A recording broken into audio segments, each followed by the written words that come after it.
अस्सलाम वालेकुम everyone, welcome to our channel और welcome back to our channel. उम्मीद करती हूँ कि आप सब लोग खैरियत से होंगे और अपना खूब सारा ख्याल रख रहे होंगे।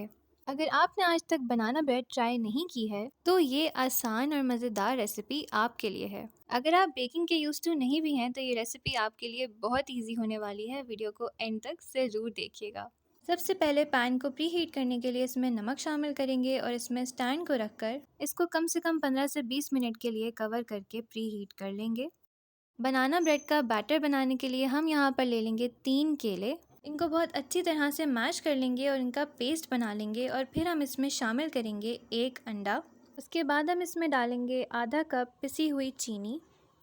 हमने यहाँ पर आधा कप तेल का इस्तेमाल किया है, आप आधा कप पिघला हुआ मक्खन भी इस्तेमाल कर सकते हैं। आधा चाय का चम्मच इसमें वनीला एसेंस शामिल करेंगे और सब चीज़ों को बहुत अच्छी तरह से मिक्स कर लेंगे।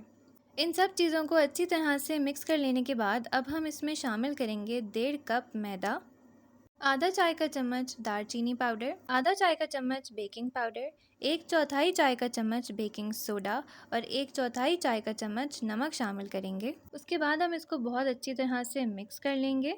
इसके बैटर का टेक्सचर और इसकी कंसिस्टेंसी आप लोग देख लीजिए। अब हम इसमें डालेंगे चॉकलेट चिप्स और इसको अच्छे से मिक्स कर लेंगे। कोई भी चीज़ बेहतरीन तरीके से बेक करने के लिए इस बात का ख़ास ख्याल रखना ज़रूरी होता है कि बटर पेपर बहुत अच्छी तरह से लगा हुआ हो और ग्रीसिंग बहुत अच्छे से हुई हो। ग्रीस करने के लिए आप मक्खन या फिर तेल का इस्तेमाल कर सकते हैं। बैटर को हम मोल्ड में शामिल कर देंगे और इसे फैलाने के लिए थोड़ा सा टैप करेंगे। उसके बाद हम ऊपर से थोड़ी और चॉकलेट चिप्स शामिल करेंगे। अगर आप चाहें तो इसकी जगह अखरोट का इस्तेमाल भी कर सकते हैं। प्री हीट हुए हुए पैन में इसको बेक होने के लिए लगेंगे कम से कम 40 से 45 मिनट और अगर आप इसको ओवन में बेक करेंगे तो ये 30 मिनट के अंदर तैयार हो जाएगी।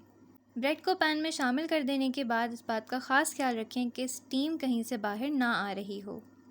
टूथपिक की मदद से ये देख लेंगे कि ब्रेड अंदर तक बेक हो चुकी है और यूँ हो जाएगी आपकी बनाना ब्रेड तैयार।